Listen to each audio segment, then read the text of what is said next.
அன்பால இணைந்த அனைத்து நல்ல உள்ளங்களுக்கும் வணக்கம் நண்பா. நாம இந்த வீடியோல வந்து பார்த்தீங்கன்னா, ஊராட்சி செயலாளருடைய வேலைவாய்ப்புக்கு இன்டர்வியூ வந்து பார்த்தீங்கன்னா வரப்போகுது. அதெல்லாம் நோட்டிஃபிகேஷன்லாம் முக்கியமா ஒரு 7 பாயிண்ட் சொல்லியிருக்காங்க. அந்த 7 பாயிண்ட் என்னங்கிறத நான் உங்களுக்கு சொல்றேன். நோட்டிஃபிகேஷன் இங்கிலீஷ்ல குடுத்துருக்காங்க. இந்த 7 பாயிண்ட் வந்து பார்த்தீங்கன்னா, நீங்க நோட் பண்ணியிருக்க மாட்டீங்க. அப்படி முக்கியமான பாயிண்ட் வந்து பார்த்தீங்கன்னா, 7 பாயிண்ட் குடுத்துருக்காங்க. அதுக்கு முன்னாடி தற்போது வந்து பார்த்தீங்கன்னா, மழைக்காலம் மழை பெஞ்சிட்டு இருக்கு. இன்னைக்கெல்லாம் வந்து பார்த்தீங்கன்னா, வீட்ட விட்டே வெளிய வர முடியல. செம்ம குளிரா இருக்கு. உங்க ஊர்ல வந்து பாத்தீங்கன்னா எந்த மாதிரி தெரியல. அதனால யாருமே வந்து பாத்தீங்கன்னா மழையில வந்து பாத்தீங்கன்னா நனைஞ்சு உங்களுக்கு வந்து பாத்தீங்கன்னா உடம்பு சரியில்லாத போயிடப்போகுது.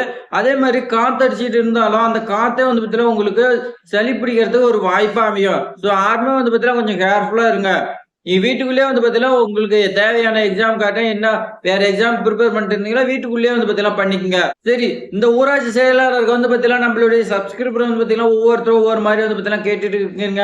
ஒரு மார்க் சொல்லி ஒரு 400 350 இந்த மார்க் போட்டு எனக்கு வந்து பாத்தீங்கன்னா இன்டர்வியூ லெட்டர் வருமா வராதா இந்த மாதிரி வந்து பாத்தீங்கன்னா கன்ஃபியூஸ்ல நிறைய பேர் வந்து பாத்தீங்கன்னா கேட்டே இருக்கீங்க. அவங்களுக்குலாம் வந்து பாத்தீங்கன்னா இந்த வீடியோ பாருங்க, உங்களுக்கு ஒரு விளக்கம் வந்து பாத்தீங்கன்னா தெரியும். ஃபர்ஸ்ட் வந்து பாத்தீங்கன்னா ஷார்ட் லிஸ்ட் பண்றாங்கன்னா அது எதனால வந்து பாத்தீங்கன்னா ஷார்ட் லிஸ்ட் பண்றாங்கன்னு ஃபர்ஸ்ட் தெரிஞ்சுக்கங்க. நீங்க வந்து பாத்தீங்கன்னா லட்சக்கணக்கில் வந்து பாத்தீங்கன்னா அப்ளிகேஷன் ஃபார்ம் போட்டுக்கலாம். எல்லாத்துக்குமே வந்து பாத்தீங்கன்னா இன்டர்வியூ வச்சு அவங்க யாரு செலக்ட் பண்றதெல்லாம் பண்ண மாட்டாங்க. அதுக்குதான் ஷார்ட் லிஸ்ட் பண்றாங்க. அது ஷார்ட் லிஸ்ட் எப்படி பண்ணுவாங்கன்னா, நீங்க அப்ளிகேஷன் ஃபார்ம் வந்து பாத்தீங்கன்னா தப்பா ஃபில் பண்ணிருக்கலாம். நீங்க அப்ளிகேஷன் ஃபார்ம் தப்பா ஃபில் பண்ணிருந்தீங்களா உங்களோட இதை ரிஜெக்ட் பண்ணுவாங்க. அதே மாதிரி ஏதாவது இன்ஃபர்மேஷன் பேக்கா நீங்க கொடுத்திருந்தாலும் உங்ககிட்ட வந்து பாத்தீங்கன்னா கரெக்டா தான் இருக்கும். நீங்க வந்து பாத்தீங்கன்னா தவறுதலா நீங்க டைப் பண்ணும்போது ஆன்லைன்ல தான் விண்ணப்பிச்சிருப்பீங்க. அந்த ஆன்லைன்ல தவறுதெல்லாம் வந்து பாத்தீங்கன்னா டைப் பண்ணி போட்டு பார்க்காம வந்து பாத்தீங்கன்னா அனுப்பியிருப்பீங்க. இது வந்து பாத்தீங்கன்னா ஒரு சில கேர்லெஸ் மிஸ்டேக்காக கூட வந்து பாத்தீங்கன்னா போயிருக்கலாம். அப்படி போயிரும்போது அப்ளிகேஷன் ஃபார்ம் ரிஜெக்ட் ஆகிறதுக்கு வாய்ப்பு இருக்கு.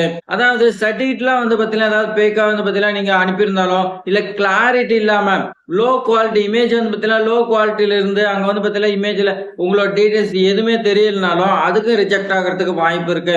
இந்த மாதிரி பல காரணத்தினால ரிஜெக்ட் ஆகும். ரிஜெக்ட் ஆகிறது போக மீதி உள்ளது தான் இன்டர்வியூ வரும். நீங்க கரெக்டா விண்ணப்பிச்சிருந்தீங்கன்னா கண்டிப்பா உங்களுக்கு இன்டர்வியூ வரதுக்கு அதிக சான்ஸ் இருக்குது. உங்களுடைய மார்க் கம்மியா இருந்தாலும் உங்களுக்கு வரதுக்கு அதிகமா இருக்கு. எக்ஸாம்பிளுக்கு வந்து பாத்தீங்கன்னா ஒரு 100 வேகன்சி இருக்குன்னு பாருங்க. அந்த 100 வேகன்சிக்கு 1000 பேர் விண்ணப்பிக்கிறாங்க. அதுல ஒரு 200 பேர் அப்படி இப்படின்னு வந்து பாத்தீங்கன்னா ரிஜெக்ட் ஆயிடுறாங்க. மீதி 800 பேர் இருக்காங்க. அந்த 100 வேகன்சிக்கு மீதி இருக்கக்கூடிய 800 பேருக்கு இன்டர்வியூ வச்சுதான் ஆகணும். கம்பல்சரி வந்து பாத்தீங்கன்னா வச்சு அதில் தான் ஃபில்டர் பண்ணி அதுலயும் மறுபடியும் ஷார்ட் லிஸ்ட் பண்ணி 100 பேர் தான் செலக்ட் பண்ணாங்க. சோ கண்டிப்பா உங்களுக்கு வந்து பாத்தீங்கன்னா இன்டர்வியூக்கு வரதுக்கு அதிக சான்ஸ் இருக்கு. யாருமே பயப்பட வேண்டாம். அதே மாதிரி உங்களுடைய மார்க் மட்டுமே வச்சு இப்ப 90% மேல இருக்கிறவங்களுக்கு தான் வேலைன்னா கீழே இருக்கிறவங்களுக்கு வேலை இல்லைன்னா அவங்க வந்து பாத்தீங்கன்னா 90% மேல இருக்கிறவங்க இன்டர்வியூ கரெக்டா அட்டன் பண்ணாம வேற ஏதாவது சர்டிஃபிகேட் ஏதாவது பிரச்சனை இருந்துச்சுன்னா அவங்க ரிஜெக்ட் ஆயிடுவாங்க. அதே மாதிரி கம்மி மார்க் இருந்து அவங்களுடைய பர்ஃபார்மன்ஸ் நல்லா இருந்தா அவங்களுக்கு வந்து பாத்தீங்கன்னா ஜாப் கிடைக்கிறதுக்கு அதிக வாய்ப்பு இருக்கு. இது மார்க் வச்சு பேஸ் பண்ணி நம்ம வந்து பாத்தீங்கன்னா சொல்ல முடியாது.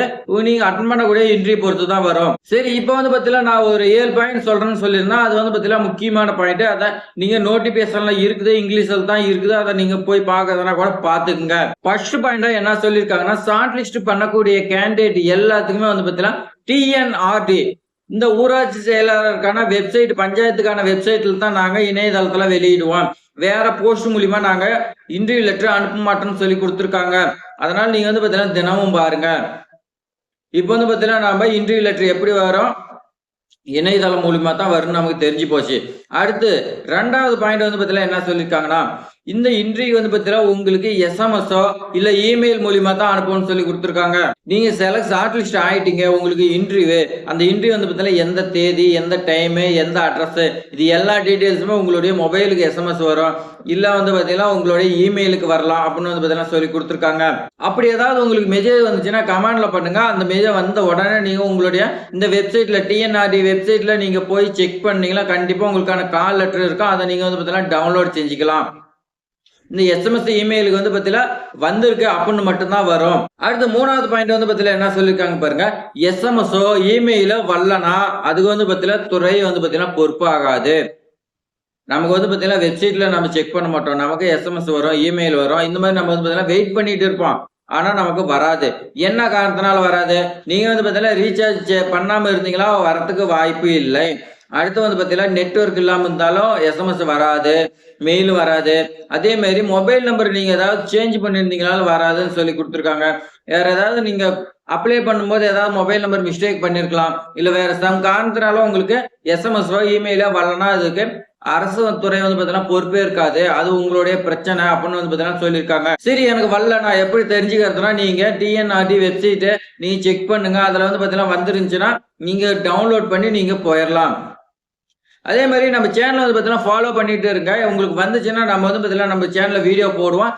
உடனே நீங்க பார்த்து வந்து பார்த்தீங்கன்னா எடுத்துக்கலாம். சரி அடுத்து 4வது பாயிண்ட். நீங்க இணையத்த வந்து பார்த்தீங்கன்னா தினசரி பார்க்கணும்னு சொல்லி வந்து பார்த்தீங்கன்னா அவங்களே கவர்மெண்ட் தரப்புல இருந்து சொல்லிக் குடுத்துருக்காங்க. ஏன்னா இன்றைக்கு வந்து பார்த்தீங்கன்னா நாள் கம்மியா இருக்கிறதுனால நாங்க திடீர்னு விடுவோம், திடீர்னு வச்சிருவோம். அதனால நீங்க தினசரி வெப்சைட்ட பார்த்துட்டு இருக்கணும் அப்படின்னு வந்து பார்த்தீங்கன்னா சொல்லிக் குடுத்துருக்காங்க 4வது பாயிண்டா. அடுத்து பார்த்தீங்களா ஆவண சரிபார்ப்பு டாக்குமெண்ட் வெரிஃபிகேஷன் மாவட்ட லெவல்ல வந்து பார்த்தீங்கன்னா இருக்கும். அது வந்து பார்த்தீங்கன்னா சொல்லியிருக்காங்க. இது என்னன்னு பார்த்தீங்கன்னா நேர்காணல் அன்னைக்கே உங்களுக்கு டாக்குமெண்ட் வெரிஃபிகேஷன் இருக்கா? இல்ல டாக்குமெண்ட் வெரிஃபிகேஷன் வந்து பார்த்தீங்கன்னா அதுக்குன்னு தனியா வைக்கிறாங்களான்னு தெரியல. இல்ல ஒருவேளை செலக்ட் ஆன கேண்டிடேட்டுக்கு மட்டும் வைக்கிறாங்களான்னு அதுவும் தெரியல.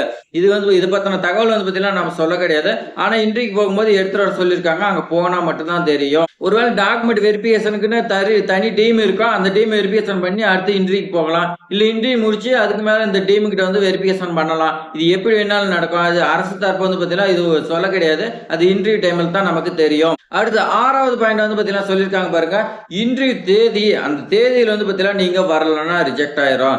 நான் வந்து பார்த்தீங்கன்னா இந்த தேதின்னு எனக்கு மறந்துடுச்சு. நான் வந்து பார்த்தீங்கன்னா அடுத்த நாள் அட்டெண்ட் பண்ணலாமா அப்படின்னு நிறைய பேர் வந்து பார்த்தீங்கன்னா கண்டிப்பா கேட்பீங்க.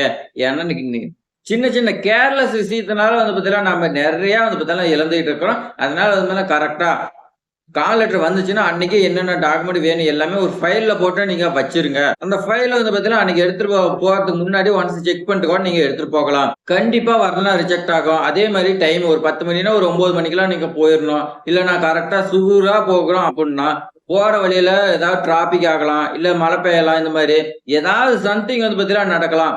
அப்ப நீங்க லேட்டா போயிட்டு இந்த பிரச்சனை எனக்கு டிராபிக்கே மழை பெஞ்சா தான் வர முடியலன்னு சொன்னீங்களா ஏத்துக்க முடியாது, ரிஜெக்ட் பண்ணிடுவோம்னு சொல்லி வந்து பாத்தீங்கன்னா தெளிவா சொல்லிட்டாங்க. அடுத்து 7வது பாயிண்ட். இன்றைக்கு வரும்போது நீங்க எப்படி வரணும் என்னென்ன எடுத்துட்டு வரணும் அப்படின்னு சொல்லி கொடுத்துருக்காங்க. இதுல வந்து பாத்தீங்கன்னா ஒரிஜினல் உங்களுடைய நீங்க என்னென்ன வச்சு அனுப்புனீங்களா எல்லாமே வந்து பாத்தீங்கன்னா ஆன்லைன்ல விண்ணப்பிச்சிருப்பீங்க. அந்த டாக்குமெண்ட் எல்லாமே ஒரிஜினல் எடுத்துட்டு வரணும். பிளஸ் 2 செட் ஜெராக்ஸ் வந்து பாத்தீங்கன்னா எடுத்துட்டு வரணும்னு சொல்லி கொடுத்துருக்காங்க. நீங்க எடுத்துட்டு போறதா 2 செட் ஜெராக்ஸும் எடுத்துட்டு போனா அந்த ஜெராக்ஸ் அவங்க வாங்கி வச்சுக்குவாங்க. ஃபர்ஸ்ட் என்னென்ன ஆவணம் சொல்லி வந்து பாத்தீங்கன்னா நான் சொல்லிடுறேன். ஃபர்ஸ்ட் மார்க் ஷீட்டு, அதே மாதிரி ஐடி ப்ரூஃப்க்கு வந்து பாத்தீங்கன்னா ஆதார் கார்டோ இல்ல பேன் கார்டோ இல்ல வந்து பாத்தீங்கன்னா டிரைவிங் லைசன்ஸ், ஓட்டு ஐடி கார்டு, பேங்க் பாஸ்புக் இதுல ஏதாவது ஒண்ணு வந்து பாத்தீங்கன்னா எடுத்துட்டு வரணும்னு சொல்லி கொடுத்துருக்காங்க. உங்ககிட்ட இருந்தாவே எல்லாமே எடுத்துட்டு போயிருங்க. எது கேட்கறாங்களோ அது கொடுத்துருங்க. நம்ம வீட்டுல வச்சுட்டு போயிட்டு அங்க ஒண்ணு கேட்கும்போது நம்ம இல்லைன்னு சொல்லணும்னா அது வந்து பதிலா நல்லா இருக்காது. எல்லாமே நீங்க ஃபைல்ல எடுத்துட்டு போயிருங்க. என்ன கேட்கறாங்களே எல்லாமே டக்கு டக்குன்னு எடுத்து கொடுத்துருங்க. அடுத்து வந்து பாத்தீங்கன்னா பர்த் சர்டிஃபிகேட் கேட்பாங்க. அதுக்கு நம்ம இருந்தா எடுத்துட்டு போங்க. இல்லையா மார்க் ஷீட் உங்களோட டேட் ஆஃப் பர்த்துக்கு மார்க் ஷீட் வச்சுக்கலாம். இல்லைன்னா ஆதார் கார்டு கூட இருக்குது. டிசி வந்து பாத்தீங்கன்னா எடுத்துட்டு போவீங்க. அந்த டிசி கூட வந்து பாத்தீங்கன்னா பாத்துக்கலாம். அடுத்து சாதி சான்றிதழ் வந்து பாத்தீங்கன்னா கேட்பாங்க. ஏன்னா முன்னுரிமை அதே மாதிரி சாதி அடிப்படையில வந்து பாத்தீங்கன்னா வேகன்சி எல்லாம் பிரிச்சு கொடுத்துருப்பாங்க பர்சன்டேஜ்.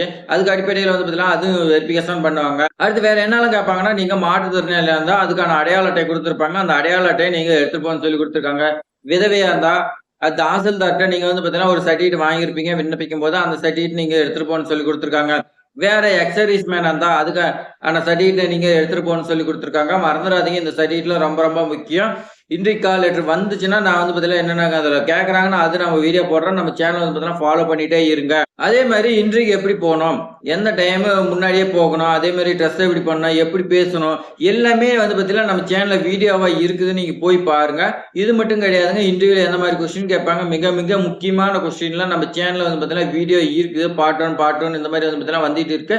நீங்க அதெல்லாம் பார்க்கணும்னா பார்த்து தெரிஞ்சுக்கணும். நம்மளோட சேனலை வந்து பாத்தீங்கன்னா சப்ஸ்கிரைப் பண்ணி வச்சுக்கோங்க. உங்க ஃப்ரெண்ட்ஸ் யாராவது விண்ணப்பிச்சிருந்தாலும் அவங்களுக்கும் வந்து பாத்தீங்கன்னா ஷேர் பண்ணி விடுங்க.